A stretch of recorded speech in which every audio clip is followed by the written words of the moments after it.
Bismillahirrahmanirrahim. Assalamualaikum warahmatullahi wabarakatuh. Alhamdulillahilladzi allafa baina qulubina fa asbahna bi ni'matihi ikhwana.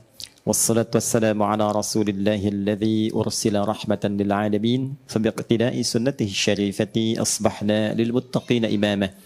Fassalawatullahi alaihi wassalamuhu tam wa ala alihi wa sahbihi ajma'in ila yaumil mi'ad alladhi huwa amama wa ba'd. Yang saya muliakan seluruhnya tanpa kecuali tuan rumah, ahli Al-Quran, ahli Baitul Quran, Rumah Quran Musawarah, baik inisiatornya, pendirinya, kontributornya, asatidahnya, para santrinya, dan kita semua yang hadir hari ini di tempat yang baik ini, semoga tanpa kecuali kita mendapatkan keberkahan dari Al-Quran.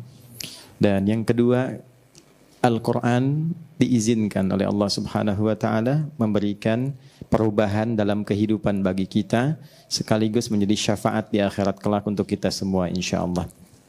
Oke, ruku'. Bismillah.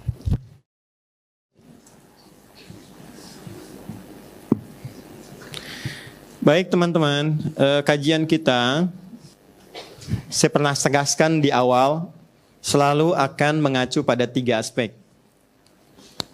Yang pertama, pemahaman tentang bacaan. Kedua, pemahaman tentang gerakan. Dan yang ketiga, tentang hikmah, tentang maknanya. Kenapa bacaannya itu atau esensinya? Kenapa gerakannya demikian? Sumber pembahasannya hanya 2. Satu dari Al-Quran dan hadis Nabi Muhammad SAW yang dijelaskan para ulama kita. Yuk kita mulai. Bismillahirrahmanirrahim. Quran surah kedua Al-Baqarah di ayat ke-43. Sudah? Quran surah 2 Al-Baqarah ayat 43. Wa aqimus salata wa atuz zakata warka'u ma'ar raki'in. Dan tunaikanlah salat olehmu dengan sempurna. Jadi kalau ada turunan kata aqim, aqimu, yuqimuna, artinya usahakan semampu kita dengan sempurna, bukan asal-asalan. Kata salat dibuka dalam Al-Quran senantiasa diiringi dengan turunan kata aqimu. Alladzina yu'minuna bil ghaibi wa yuqimunas shalah wa aqimus shalah. Aqimis shalah liduluki syams. Maksudnya apa? Kata Allah tuh, hei hambaku, kalau sholat jangan asal-asalan ya. Karena aku pun manggil engkau tidak asal-asalan. Jelas ya? Engkau aku panggil untuk diberikan sesuatu yang penting dalam hidupmu. Kenapa ya Allah? Hayya 'alal falah. Supaya engkau sukses, kau bahagia. Maaf ya, teman-teman yang di dunia seni misalnya. Kalau perannya ditunaikan asal-asalan, sukses enggak? Tidak kan? Ya, dan itu sekedar drama kehidupan kan yang ditampilkan. Sesuatu yang tidak nyata pun kalau asal-asalan tertolak, bagaimana dengan yang nyata? Maka kata Allah, hei hambaku, kalau sholat tunaikan dengan sungguh-sungguh. Jangan asal-asalan ya.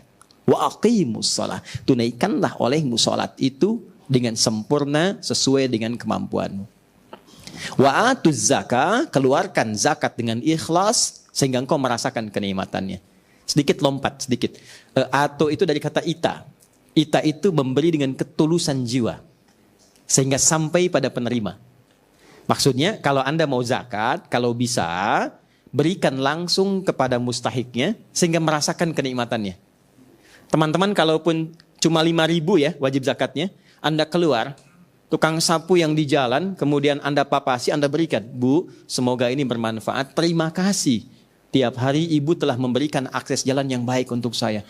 Anda berikan 5.000, itu yang keluar di lisannya melebihi nilai 5.000 itu. Terima kasih Pak, semoga Bapak sehat ya Allah, rezekinya ditambahkan, dibaikkan, keluarganya semua sehat. Itu mahal. Mahal sekali. Saya pernah sampaikan ke beberapa teman berbagi kisah tentang kebiasaan dulu. Biasanya kami keluar sebelum subuh. Hanya untuk mencari 2 sosok. 1, tukang bersih-bersih jalan untuk mengucapkan terima kasih. Yang kedua adalah para pedagang-pedagang yang mereka mendagang semalaman hanya untuk menunjukkan bagaimana cara mencari yang halal. Ya. Dan itu pemandangannya indah. Kadang masih ada yang tahajud. Ada, teman-teman pernah temukan nggak? Ya, tukang mie goreng dan tukang nasi goreng yang kalau malam itu kan bunyi, ya, kita dengar suaranya. Itu ada yang menjelang subuh tuh masih sempat membentangkan sajadahnya di trotoar hanya untuk bersujud pada Allah. Ya. Dan tidak ada keluhan di wajahnya. Dia berterima kasih dengan tenaga, ya, yang Allah berikan untuk mencari yang halal dengan keringatnya. Dia masih bisa sujud dengan sunnah. Maka bagaimana Anda yang diberikan kelapangan, kenyamanan, fasilitas, kemewahan, kebaikan, kedamaian di rumah tangga. Berapa kali Anda bisa menyampaikan syukur pada Allah? Dan Anda hafal ayatnya, Fabi ayyi ahla'i rabbikum tukadziban. Sesekali keluarlah untuk bertemu dengan orang-orang seperti itu. Walaupun keluarnya terasa sedikit, tapi bagi mereka mahal. Dan itu baliknya kuat. Itulah ita wa atuz zakah. Nah, tapi setelah itu yang dilengkapi oleh ayatnya warka'u ma'ar raki, dan ruku'lah bersama orang yang ruku'. Pertanyaannya, kenapa kok ruku' disebutkan lagi padahal di awal sudah dikatakan wa aqimus shalah. Salat kan sudah mencakup ruku'. Jelas? Kenapa disebutkan kembali? Ini dalam bahasa Arab disebut ta'kid, penguat untuk menunjukkan satu keistimewaan yang terletak di amalan itu. Artinya, ruku tidak sama dengan posisi lainnya. Ada keistimewaan dalam ruku yang kalau serius dilakukan, itu ada manfaat besar yang bisa didapatkan. Itu poinnya. Quran, surah kedua, ayat 43. Oke. Yuk sekarang kita mulai bagaimana caranya. Kalau sudah ke teknis, itu kita sulit dapatkan di Al-Quran. Karena Quran tidak sampai ke teknis. Ya, yang umum aja jarang dibaca, apalagi dikasih yang teknis. Ya, kan 6.236 ayat ya. Kalau ditambah teknis, berapa tebalnya tuh? Nah, karena itu secara teknis tidak harus dihafal, itu untungnya. Yang umum silahkan hafalkan supaya dibawa dalam kehidupan. Yang teknis cukup dipahami, dipraktekkan. Tidak menuntut hafalan. Dan itu ditemukan dalam hadis. Oke, saya berikan dulu beberapa yang sahih. Satu Al-Bukhari.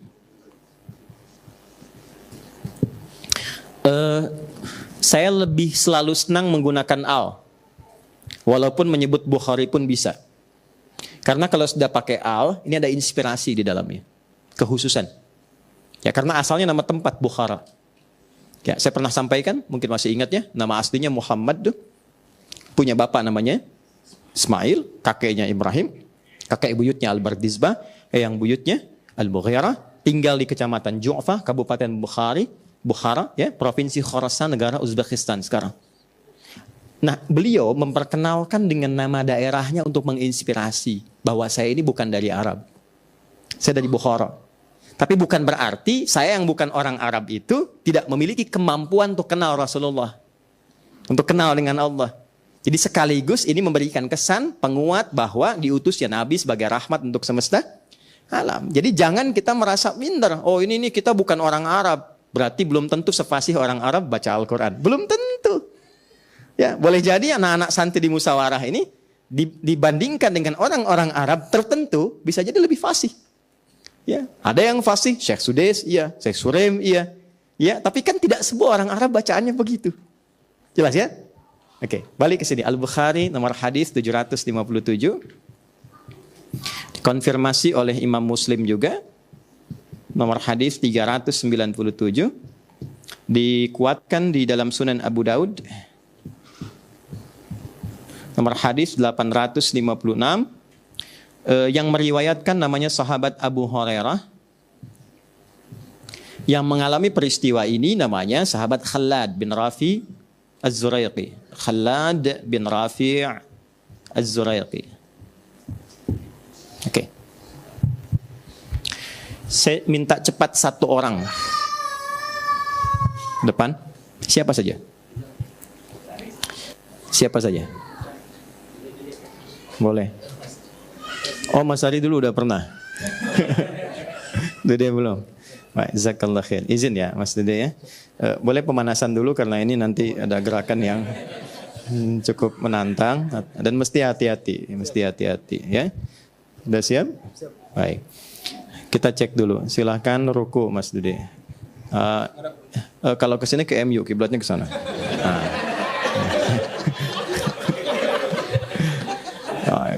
Udah? Sudah belum ya? Lihat ya kelihatannya. Baik. Tahan sebentar. Mau diperbaiki atau begitu saja? Mau, silakan perbaiki. Ulangi.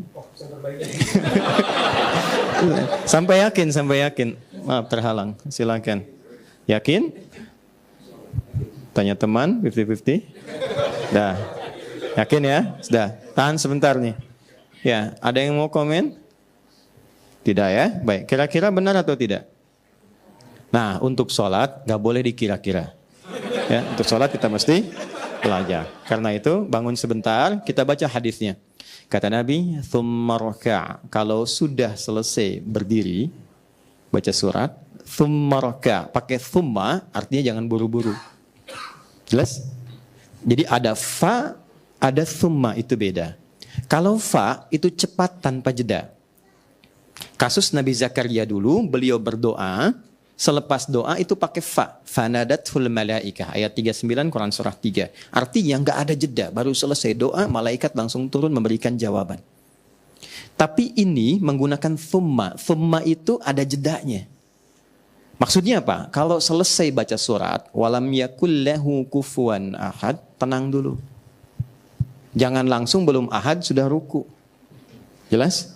Ya, walam yakullahu kufuwan ahad. Selesai.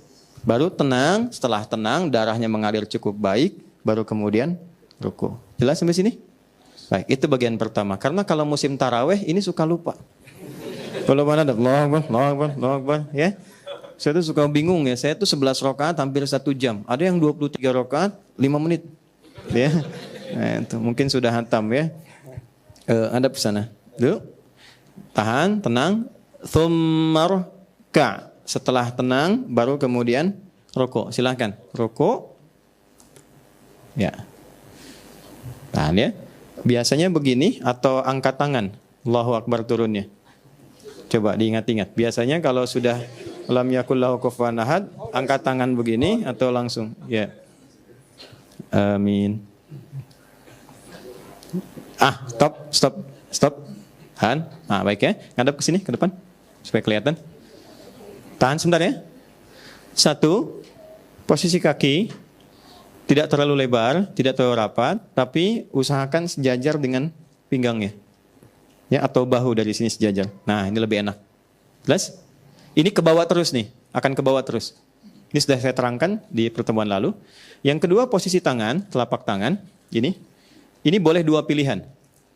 1, sejajar dengan bahu di sini, izin Mas. Sini ya. Sini. Nah. Jelas ya? Di sini, hadzwa mankibaihi. Yang kedua, riwayat An-Nasa'i yang beliau pilih tadi, agak naik sedikit ke daun telinga dekat. Tidak terlalu bulat, kalau bulat roti O. Depan. Direkam ya. Sebentar ya, keringetan di tangan. Nah, nggak boleh ketawa, senang salat ya. Terus begini. Nah, oke, turun sedikit. Nah, jelas? Oke, 2 sini, tahan sebentar. Ini angkat, ini posisi bisa dipertahankan 2 ini karena nanti akan dibawa dalam sujud. Posisi ini. Jadi silahkan pilih mau yang di sini nyamannya di bawah sini atau yang di sini bebas. Kalau sudah nyaman di sini lakukan di sini. Sudah? Kemudian rafa'a yadaihi, kemudian mengangkat tangannya untuk ruku, tsumma raka'. Lalu ruku silahkan. Allahu Akbar. Kenapa saya minta beliau tadi mengangkat dulu atau pilih silahkan? Karena ada posisi tangan diangkat, ada posisi tidak diangkat. Saat ruku biasanya diangkat. Oke. Sudah? Udah ya? Enggak, maksudnya sudah ruku ya? Udah. Tahan sini. Perhatikan baik-baik. Ada 3 posisi. Kita masuk ke gerakannya dulu. 3 posisi. 1, teman-teman bisa melihat ya, konfirmasi. 1, bagian punggung sampai kepala. Ini bagus sekali. Lurus. Jelas? Baik, ini lurus. Dan dalam hadisnya begini, makanya tadi saya minta pemanasan. Dalam hadisnya, itu kalau ditaruh 1 bejana air di atas punggungnya, itu nggak tumpah. Tuh. Kan? Tahan ya. Begini. Ya. Sebentar, ini butuh 10 menit saya untuk menerangkan. Nah ini, jazakallah khair. Izin nih, kapan lagi gitu kan? Nah, lurus. Ini bagus. Saya ulang ya, ini bagus. Oke. Kedua, posisi telapak tangan. Sudah? Telapak tangan, perhatikan saya izin turun, izin ya Mas ya. Ini bagus sekali, letaknya di lutut. Persis di lutut. Awas ya, ini untuk keseimbangan yang paling bagus. Karena kalau dia turun, ini pasti akan berubah. Turun Mas ke bawah tangannya. Tuh. Jelas? Naik di atas lutut, naik Mas, izin. Tuh. Sudah? Letakkan di lutut tadi. Nah, sudah? Kemudian yang ketiga, ini yang paling penting dan kadang lupa. Maafkan saya sebesar-besarnya, mohon menghadap kembali ke kiblat sana. Saya ingin tunjukkan bagian terakhir. Silakan ruku lagi. Udah ya? Posisi tangan ini bukan sekedar ditempel, tapi ditekan. Nekan sehingga otot bagian belakang ini ketarik. Tarik sampai ke sini ke atas. Ditarik ini. Ya, jadi ini yang biasanya dipakai jalan tiap hari, pegal apa. Ini di dalam sholat ini diluruskan kembali. Ini kajian aspek kesehatan nih. Ini maaf ya, fokus baik-baik karena jarang dibahas yang seperti ini. Tekan, ini jadikan tegang, ya, ditekan ini sampai urat-uratnya, ototnya terasa nyaman, kemudian baru diluruskan. Dan belum berdoa. Kalau sudah mencapai ini, sudah enak, baru berdoa. Jazakallah khair. Silahkan kembali. Jazakallah khair. Makasih banyak. Perlu tisu? Alhamdulillah. Ini adegan peran yang paling sulit ya di antara sekian banyak peran yang dilakukan. Ya, insya Allah pahalanya banyak Mas. Itu kalau diikuti semua orang yang lihat, setiap orang sholat karena tadi itu, antum dapat transferan pahalanya itu. Ya, kalau ikhlas. Tadi itu saya tidak memuji tidak apapun, tapi saya jujur katakan tadi yang disampaikan sudah sepenuhnya baik. Ya, lurus punggung, kemudian jari itu tidak rapat begini, tidak lebar juga, cukup menggenggam aja di lututnya, ya. Kemudian tekan ke belakang sehingga kita merasakan ada tegangan otot di bagian belakang yang diluruskan kembali sampai dengan ke atas. Paham sampai sini? Selesai dengan gerakan, bacaan. Apa bacaannya? Oke, nggak apa-apa. Yang biasa kita baca, Subhana Rabbiyal Azimi wa bihamdi. Atau Subhanakallahumma bihamdika Allahumma firli. Baik, ada dua bacaan. Dua-duanya sahih. Dua-duanya sahih. Pertanyaannya, artinya apa? Itu dulu. Hikmahnya apa? Maknanya. Kenapa gerakannya mesti demikian? Ini. Kenapa bacaannya itu? Dan ini menjadi penentu. Kalau imamnya ruku, lantas kita ikut ruku, walaupun misalnya ada keterlambatan, langsung ruku, itu dihitung 1 rakaat. Nanti saya bahas setelah ini. Ya, saya bahas. Saking pentingnya itu, jadi saking mahalnya ruku, itu rakaat itu diambil dari kata ruku. Dinilai kebenaran rakaatnya. Dulu, di era-era Nabi berkehidupan, dan ditarik garis ke belakang, itu penguasa yang punya imperium itu 2. Kalau bukan Romawi, satu lagi Persia. Kan? Ini ada imperium, ini ada kekaisaran. Dan wilayah Nabi dilahirkan yang tidak pernah terjajah karena memang diliputi oleh padang pasir yang sangat ganas dan kuat. Posisinya di lembah ini, di Apit 2 ini. Jadi kalau kita tarik sejarahnya, punya sejarah yang panjang, Persia pun punya sejarah yang panjang. Sampai di antara sejarah itu, di antara raja mereka, itu kan ada yang dipertuhankan. Ya. Romawi tarik ke atas ketemu siapa? Ada Namrud, eranya Ibrahim alaihissalam. Kan ngaku Tuhan. Kan viral ya? Mana santrinya Musawarah tuh? Surat apa? Surat apa? Al-Baqarah. Ayat berapa? 258. Paling kanan di pertengahan kan? Alam tara ilal ladzi haja Ibrahim fi rabbih an atahu Allahul mulka. Kemudian ketika dia berkata, saya adalah Tuhan. Kata Ibrahim, Tuhan saya Allah, saya juga Tuhan. Jadi Namrud pun mengaku apa tuh? Tuhan. Dan ketika orang-orang datang kepada Raja Romawi itu, dia melakukan cara untuk Apa? Menunjukkan eksistensi kebertuhanannya dengan cara apa? Sujud. Lihat orang Romawi kan? Kalau ketemu rajanya dan sebagainya, sujud kan? Di Persia juga apa? Menunjukkan gaya yang beda, yaitu ruku'. Ya, masih ingat kan? Kalau teman-teman lihat film Kolosal itu, tangannya di sini kan? Kemudian ruku' begini kan? Ya kan? Lalu terus sampai dengan ke bawah. Dan itu turun-temurun diikuti, cuman beda Tuhan. Jepang ketika menuhankan matahari itu, kan Tuhan matahari itu eksistensi yang keberlanjutan, yang berlanjut di era risetnya Nabi Ibrahim. Masih ingat di surat Al-An'am itu? Ya, falamma janna alaihi lailu ra'a kaukaba. Ketika melihat gemintang dia menyimpulkan, oh ini nih planet ini yang paling besar, Mars, ini Tuhan. Falamma ra'a syamsa badzighatan qalat hadza rabbi hadza akbar. Ketika melihat matahari, mereka menyimpulkan ini dewa yang terbesar, Tuhan yang terbesar. Dan itu keyakinan itu berkesinambungan sampai datang ke era generasi Jepang. Makanya Jepang kan nyembahnya kemana? Matahari, dan menghadapnya membungkuk kan? Ruku kan? Jadi dulu kalau ingin menunjukkan kesetiaan sekaligus pengangkatan kebertuhanan dan pembuktian kesetiaan, itu kalau bukan ruku, sujud. Maka diajarkan dalam Islam, jangan mempertuhankan selain Allah. La ilaha illallah. Gak ada yang dirukui, gak ada yang disujudi selain Allah. Maka ketika seseorang berdiri, ini masih netral, semua netral. Tapi kalau sudah ruku, itu sudah merendahkan bagian dirinya, dan hanya layak manusia merendahkan dirinya kepada penciptanya. Maka dari itulah ruku dispesialkan oleh Allah dibandingkan dengan berdiri. Maka ketika Allah mengatakan wa aqimus shalah wa atuz zakah warka'u ma'arakin, rukunya lakukanlah kepada Allah. Maka kita katakan saat ruku itu subhana rabbiyal azim. Subhan, apa itu subhan?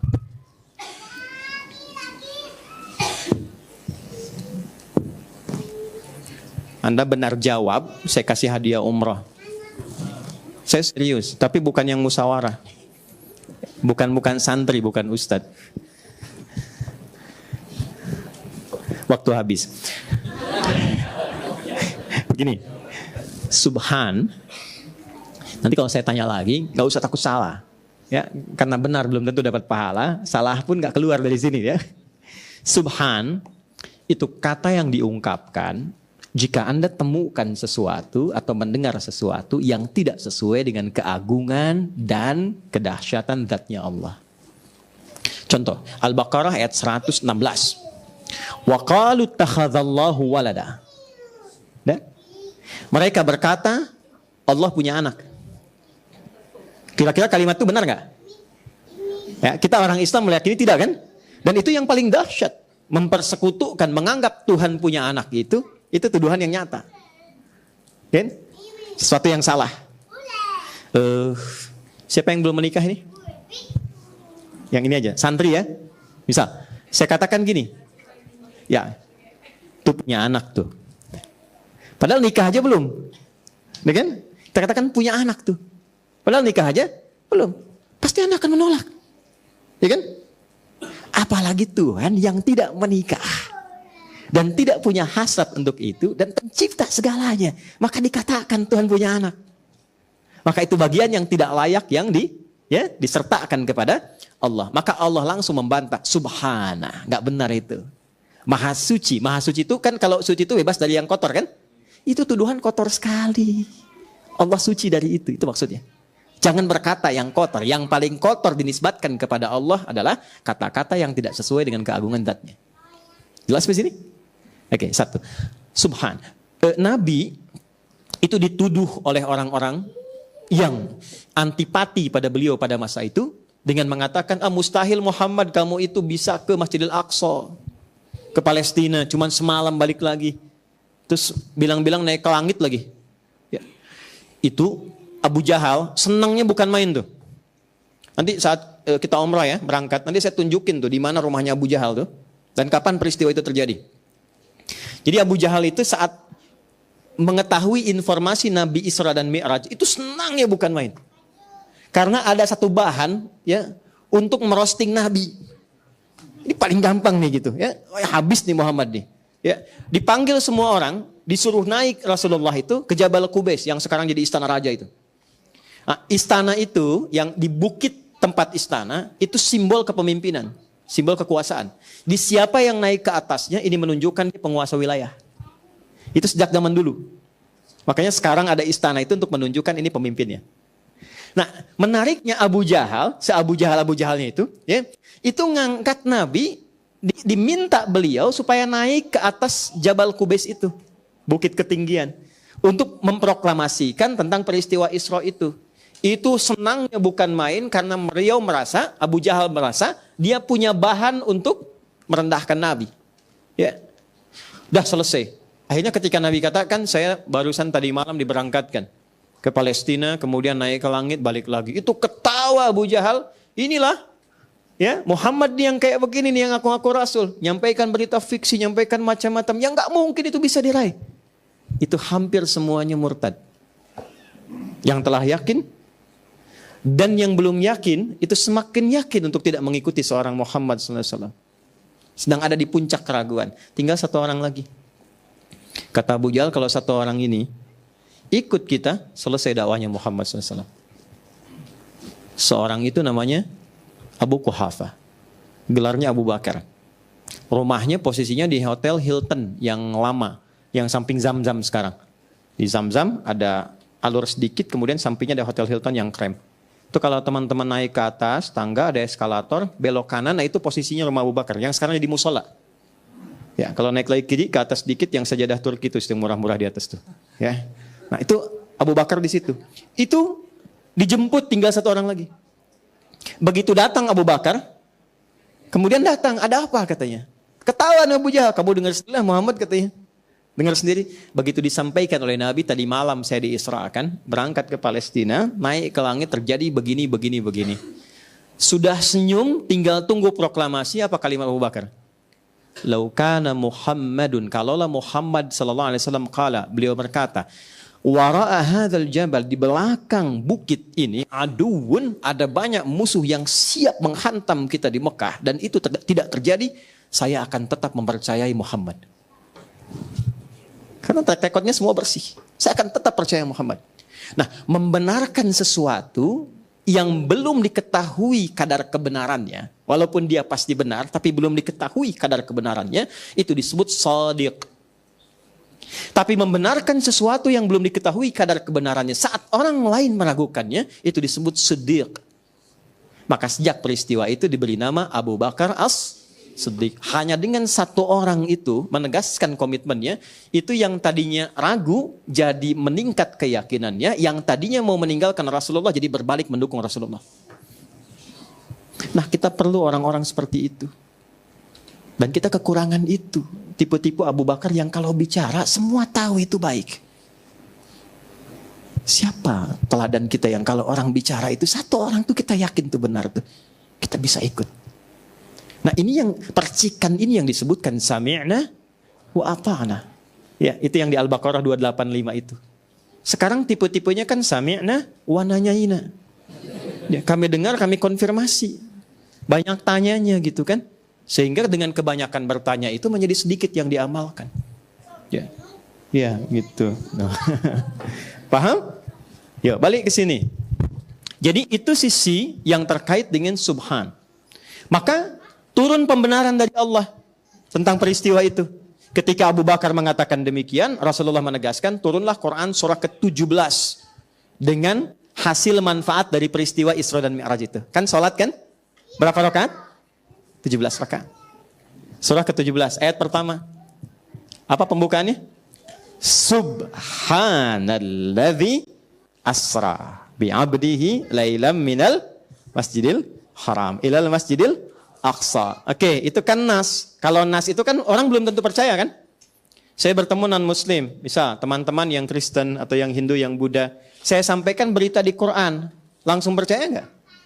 Belum tentu. Tapi kalau dibuktikan itu secara ilmiah, oke, dikonfirmasi, maka turun jawaban. Silahkan suruh tanya, ya, pada kafilah dagang yang lewat di perbatasan, apakah pernah terjadi ini enggak pada waktu itu? Nabi sebutkan, ada kafilah ini, ada peristiwa ini, dan itu dikonfirmasi oleh orang yang betul-betul lewat pada malam itu. Jadi begitu kafilah datang itu, ya, kafilah dagang kembali datang ke Mekah, ditanya, Muhammad bilang begini pada saat kemarin terjadi begini. Betul nggak? Mereka konfirmasi, oh iya betul katanya. Maka itu yang meningkatkan iman. Kalau Quran katakan Fir'aun tenggelam dan ada kandungan garamnya, mungkin kita sedikit menerima. Tapi ketika seorang Maurice Bucaille riset dan menemukan itu, dan dia bersyahadat, maka bagi seorang yang sudah muslim dan bersyahadat, harusnya lebih kuat lagi kedekatannya dengan Allah. Teman-teman kalau baca-bacaan, ada yang menarik di situ, dilanjutkan nggak bacanya? Dilanjutkan. Dan ada kerinduan untuk baca. Allah tuh kurang apa sih? Kisah disampaikan, paling lengkap tuh di Quran. Nggak ada dramanya. Isinya benar semua. Ya, coba deh satu kali teman-teman bikinlah. Ya, kayak sinetron, kayak apa, inspirasi dari situ. Saya mau bantu kok kontennya. Kita bisa turunkan perannya dengan kondisi kekinian. Sekarang spoiler itu kan banyak. Kenapa sih nggak ada yang bikin tentang yang di Quran, yang di hadis? Spoiler film kan banyak tuh. Ya, apa ya? Saya nggak hafal lah pokoknya. Pokoknya kalau pas mau lihat YouTube ceramah ini itu, oh, kok muncul ini gitu. Saya tuh kebayang kenapa nggak ada yang bikin kisah-kisah dalam Quran, kisah dalam hadis. Padahal itu mahal sekali. Maaf ya, saya lompat sedikit gitu. Itu gambaran subhan. Ini. Nah, aplikasi dalam sholatnya saat Anda, saya, kita ruku. Kenapa dituntut ruku? Ruku dan kalimat pertamanya subhan. Mau versi yang panjang, mau versi yang pendek, itu dibuka dengan ini. Kenapa? Hikmahnya adalah Allah mempertanyakan kepada kita sebelum engkau ruku, berapa kali engkau berbuat sesuatu yang tidak sesuai dengan keagungan Allah. Berapa kali menghamba pada selain Allah, rukunya bukan pada Allah. Kasih pekerjaan sedikit, lupa sholatnya. Rukunya kepada pekerjaan, dipanggil sholat lupa, Jumatan gak ikut. Begitu sulit, ya Allah, aku memanggilmu. Ya kemarin aku panggil, kamu kemana? Itu kan? Satu. Ada yang lewat harta, Allah kasih, teman-teman berpartner. Padahal yang bekerja juga banyak, ketika sukses lupa dengan temannya.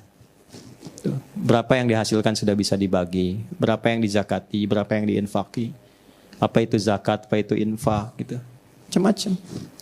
Ya, coba dicek lagi. Rukunya itu jarang. Yang dimaksud ruku di situ, ingat Allah nggak dalam situasi itu? Berapa kali dikalahkan oleh dunia, padahal kita selalu mengatakan ingin masuk surga Firdaus. Nggak dilarang loh cari dunia, silahkan. Kerja sesukses-suksesnya, karir yang paling bagus, tapi saat bersamaan ruku. Maka ketika kita ruku subhan, maksudnya ingat semua aktivitas kejadian sebelum sholat yang menjadikan kita tidak mengagungkan Allah dalam kehidupan. Dan yang dicek pertama kali tubuh kita. Gini, maaf ya, saya sering kali minta maaf untuk mengoreksi diri maksudnya. Mata ini saat Allah menciptakan mata, kan Allah kasih fungsi kan? Gak apa-apa, biar. Kan saya nggak di sini. Saya kan di sini. Ya, kecuali kalau bapaknya ke sini main putar-putaran, itu saya langsung pulang. Ini benar nggak apa-apa. Lagi nggak apa-apa. Lagi nak nggak apa-apa. Nggak apa-apa biar. Kan sayanya udah. Nah, iya bagus. Nah, terus. Ah hebat. Ya, masya Allah. Ya tepuk tangan semuanya. Alhamdulillah. Top. Alhamdulillah. Ya. Nah, balik lagi sini.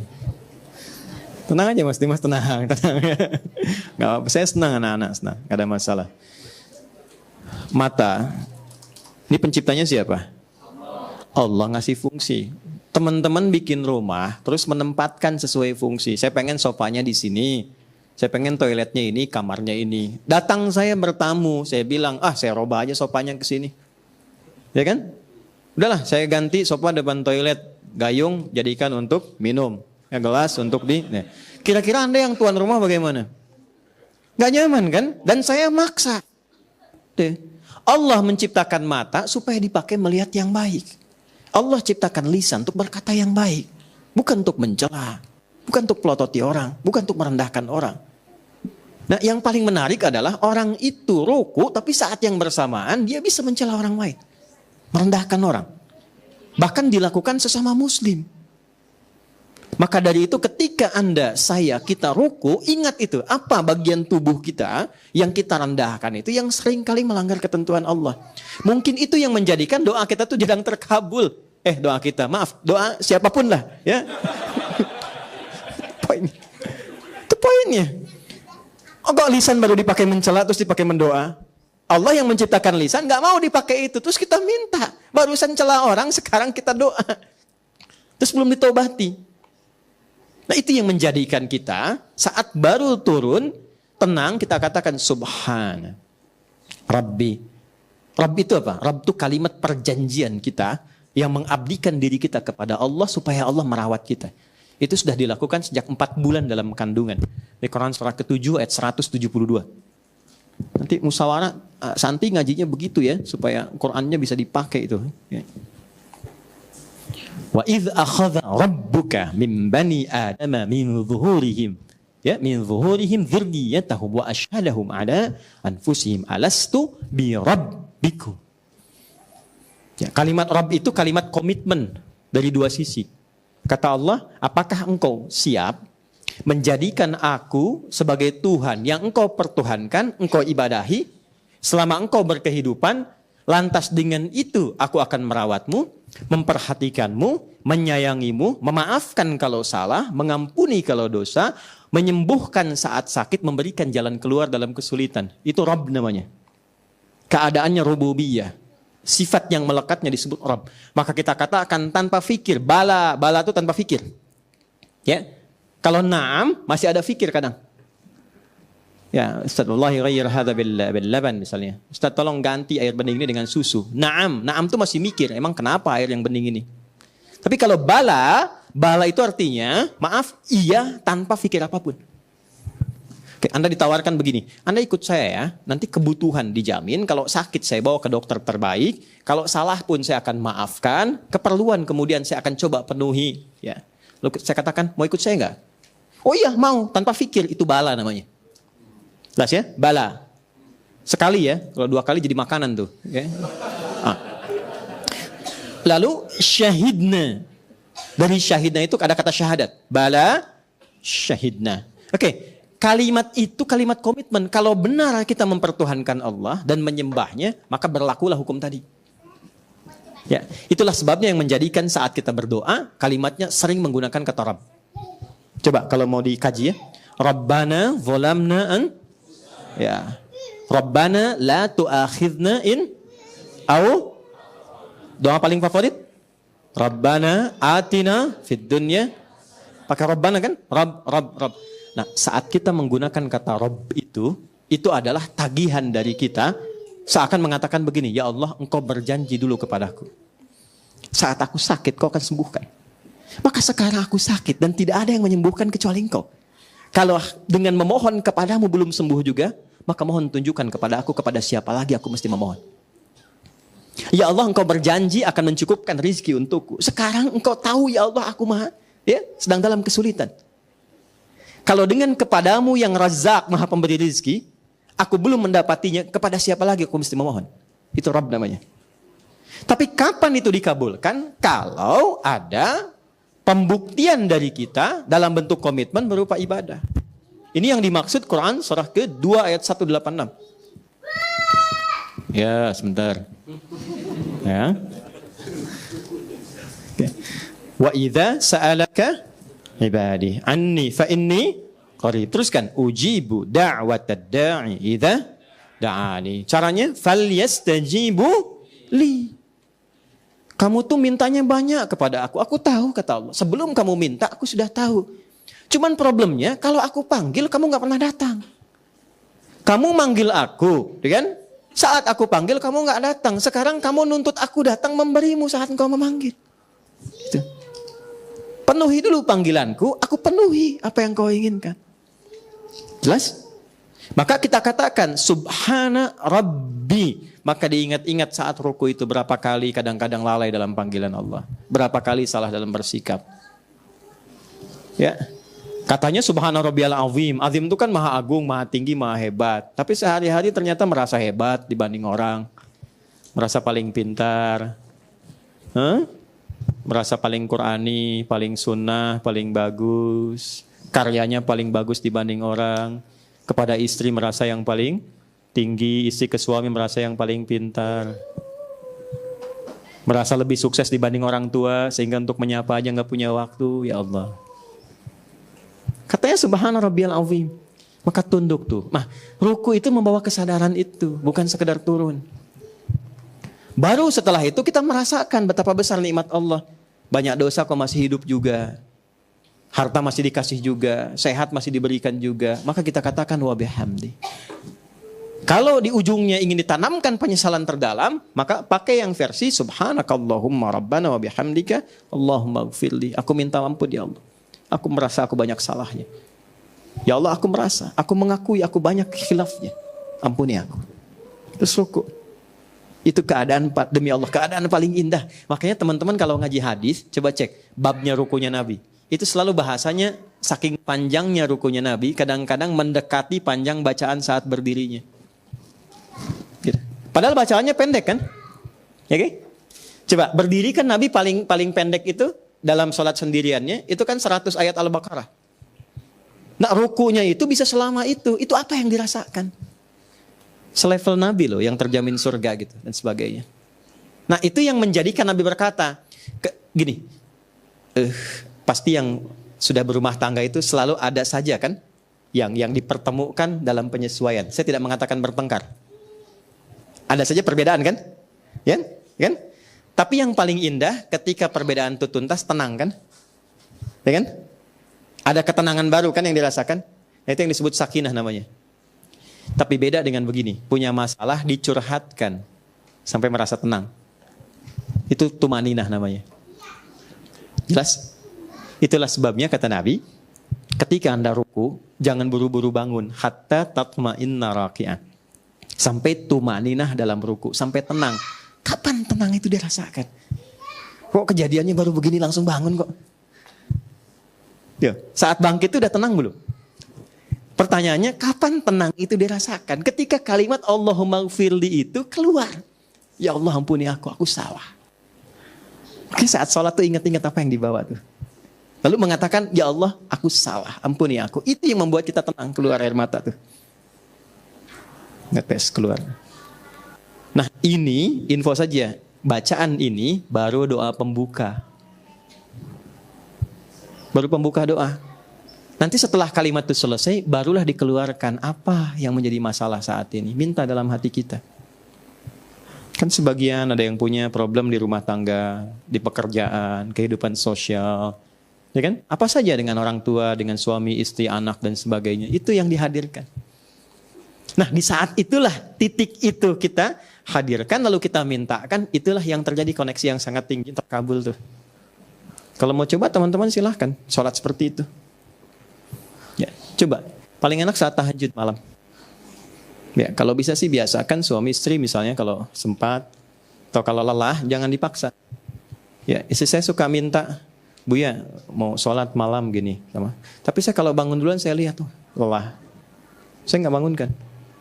Karena seorang istri, seorang ibu yang dia dalam tidurnya setelah merawat anaknya, memberikan ASI kepadanya, itu ibadah dalam tidurnya. Dan saya nggak mau ganggu ibadahnya. Gitu. Kita sholat sendiri. Tapi kita lihat dulu semua tuh, Mas. Lihat anak, lihat istri, terus itu pulang tuh. Kadang mereka sudah tidur semua tengah malam. Makanya kalau saya sudah selesai jangan banyak nanya. Ada waktunya. Gak pulang tuh serius. Saya pulang ke rumah kadang saya lihat satu-satu tuh. Terus kita tanya Allah ketemu lagi nggak di akhirat tuh? Kan? Ingat-ingat apa yang hak mereka yang belum diberikan. Udah. Paling enak tuh saat itu ambil wudhu, sholat, nangis. Minta sama Allah, minta ampun, minta maaf, salah. Sebagai suami kadang kurang perhatian. Kadang istri saya nggak tahu itu.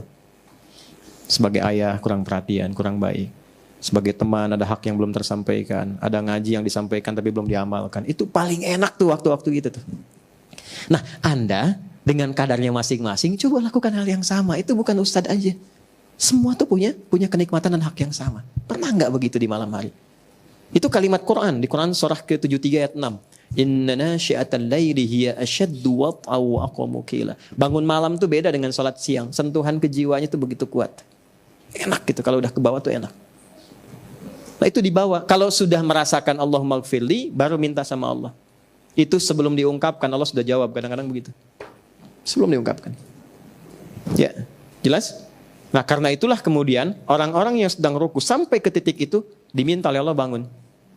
Ketika bangun kamu minta apa? Sepenuh langit dan bumi pun atau sepenuh apa yang kau inginkan aku berikan. Maka kita katakan sami Allahu liman hamidah. Ya Allah, engkau pasti dengar doaku ya Allah. Dan aku memujimu dengan semua apa yang kau dengar itu. Maka dijawab oleh Allah. Makanya ada yang mil'a, ada yang mil'u. Dua redaksi. Kalau mil'a itu jawaban. Mil'as samawati wa mil'al ardi wa mil'a ma syi'ta min syai'im ba'du. Hambaku engkau minta apa? Apakah sepenuh langit, sepenuh bumi? Di antara keduanya, apapun yang kau minta, aku berikan saat ini seperti yang kau komitmen dengan doa dalam rukumu tadi. Itu maksudnya. Makanya jangan buru-buru sujud. Hatta ta'tadila qa'iman. Sampai tegak lagi. Tuh. Jadi orang yang sering merendahkan dirinya kepada Allah, itu Allah akan tinggikan derajatnya. Ke Allah tuh kebalik. Dengan manusia jauh. Jadi kalau, maaf ya, kalau dengan Allah itu sering seseorang meninggi, Allah pasti rendahkan. Tapi kalau sering merendah, Allah pasti tinggikan. Jadi orang-orang yang sering ruku dan sujud dalam hidupnya, itu pasti derajatnya diangkat oleh Allah. Walaupun standar kehidupan sosialnya menurut manusia itu biasa. Teman-teman kalau ngelihat marbot masjid, hormat kan? Hormat. Walaupun mungkin status sosialnya nggak seperti yang lain. Tapi kita hormat. Buktinya pas waktunya sholat yang dipersilahkan imam marbot. Dan imam kan status yang paling spesial kan? Dalam sholat. Jelas? Nah, itulah ruku. Itulah ruku. Saya sudah sampaikan hadisnya, sudah sampaikan ayatnya, termasuk juga bagian-bagiannya, tinggal penutupnya. Penutupnya. Kalau sudah dapat ruku, artinya dapat 1 rakaat. Hadisnya dari Abu Hurairah. Di Al-Bukhari juga ada, di Muslim juga ada. Ya. Saya bacakan hadisnya. Sudah? Wa idza adrakta rak'ata adrakta shalah. Hadis saya. Jika Anda salat dan qadarullah kemudian masbuk. Contoh. 2 orang. 1 maju cepat. Ya. Sudah istirahat dulu. Mas Rijal maju sama Mas Arman. Mas Arman dulu sebentar. Mas Rijal nyusul. Mas Arman di sini. Izin sebelah sini dulu. Nah, posisi kemudian ruku. Datanglah Mas Rijal. Nah, ini izin mohon maaf ya, Mas Arman, Kang Arman maju sedikit dulu supaya agak space. Nah, hadap sini dulu ke saya. Tahan. Lagi imam jangan nengok. Boleh nengok dulu sini. Ini sholat mau bawa topi kira-kira gimana? Boleh nggak sholat pakai topi? Boleh, Kang boleh bangun dulu nggak apa-apa, biar lihat dulu. Nah, kalau sholat pas pakai topi, boleh nggak? Apa dalilnya? Pakai peci. Kan pakai peci atau kopiah juga boleh. Nah ya, sebenarnya simple aja. Nggak semua harus pakai dalil-dalil yang rumit. Yang penting rambut saya nutupin bagian kepala saya, itu aja. Zaman Nabi nggak ada, emang nggak ada topi zaman Nabi itu aja. Jadi boleh, silahkan ya. Ini pakai begini boleh, nggak ada masalah. Tapi ingat, jangan menutupi bagian sujud, kening ini. Ya, nah ini kan kening nih, ya. Kalau bisa naikin lagi ke atasnya dikit. Nah, supaya ini nggak ada hambatan. Jelas sampai sini? Baik, beliau sedang ruku, ini datang. Ya, statusnya apa, Mas? Masbuk ya, ulangi. Kenapa masbuk? Jangan ketawa. Contoh. Orang lain bisa sholat berjamaah, pas satu antum masbuk. Sibuk apa antum sampai lupa sama Allah? Kang, ini apa? Gak bisa sih ini. Jadi imam antum jangan nengok. Jangan diulang ya. Hidup pengen mudah, rizki pengen gampang, sholat masbuk. Jangan diulang ya. Ustaz keburu itidal. Dah, ini ruku. Nah, antum apa yang dilakukan? Terserah, bebas. Tahan sebentar. Berdiri dulu. Mas Anam boleh, Mas Arman boleh berdiri. Betul tadi yang dilakukan. Jangan langsung ruku karena sholat dibuka dengan takbir. Tapi takbir pun jangan buru-buru. Itu ya. Walaupun takbir aja dulu. Nggak apa-apa, tenang aja. Ingat, kan belum salam. Belum salam. Sepanjang imam belum salam, artinya kita kalau ikut ke imam masih bisa ikut jamaah. Jadi kalau imam sudah tahiyat akhir pun kita datang, takbir, langsung tahiyat, itu dihitung jamaah. Di saat Anda bangkit lagi menyempurnakan, itu walaupun sendirian hitungannya jamaah. Jangan buru-buru. Takbir, Allahu Akbar, lalu kemudian langsung ruku. Jelas? Kalau imamnya ruku, kemudian ini Mas Rijal juga ikut ruku, Mas Arman. Kemudian ruku ini, ya kata Nabi langsung ruku. Nah, saat ruku ini, itu sudah dihitung 1 rakaat. Jelas? Ini sekarang sedang salat subuh. Ini rakaat pertama. Ruku ini datang karena uzurnya syar'i, ya dibenarkan oleh agama. Datang, langsung ikut ruku. Nah ini saat ikut ruku, itu dihitung dapat 1 rakaat. Jelas? Tapi tidak boleh modus. Ya, udah tahu nih imamnya, kan? Wah, Arman nih, Baqarah misalkan.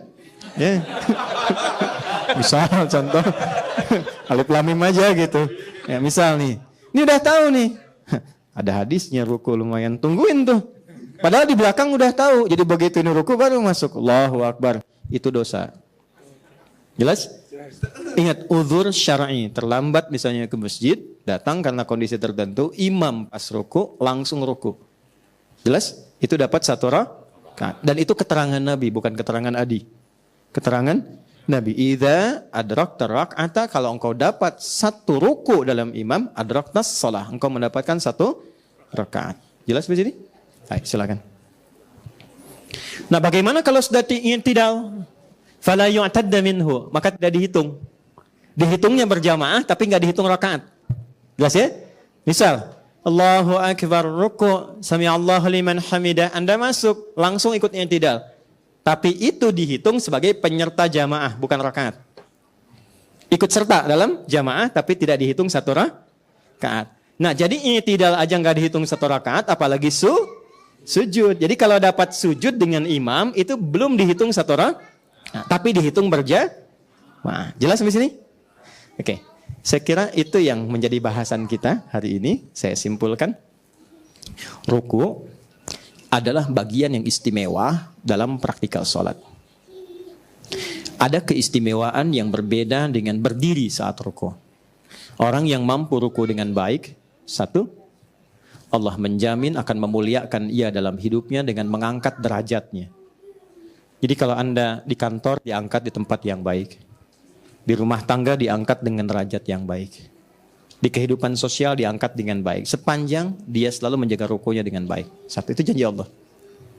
2, hendaknya orang ruku tidak sekedar memformalkan ruku sebagai kewajiban atau rukun dalam sholat. Tapi juga menyertakan hikmah, esensi-esensi ruku saat itu dilakukan. Sucikan Allah dari berbagai hal atau perilaku kita yang kurang baik, yang tidak sesuai dengan kemuliaan Allah. 2, berusaha mengoreksi diri, bermuhasabah dalam posisi ruku atas segala perilaku yang tidak layak yang kita lakukan, dan saat bersamaan dengan itu kita mengagungkan Allah. Dan yang ketiga, berdoalah dengan khusyuk kepada Allah setelah menyempurnakan tahapan-tahapan yang tadi telah disampaikan. Ya, niscaya dalam doa itu Allah akan mengangkat kita dan menjawab dengan menawarkan, apa permohonanmu hambaku. Ya. Nah nanti itulah sebabnya kenapa setelah i'tidal kita sujud. Karena Allah tawarkan mau minta apa, itu yang menjadikan sujud lebih lama dibandingkan dengan ruku. Karena curhatnya ditumpahkan dalam sujud. Nah sekarang tinggal bagaimana cara i'tidalnya, bagaimana cara sujudnya. Kita akan bahas itu dalam pertemuan yang lain.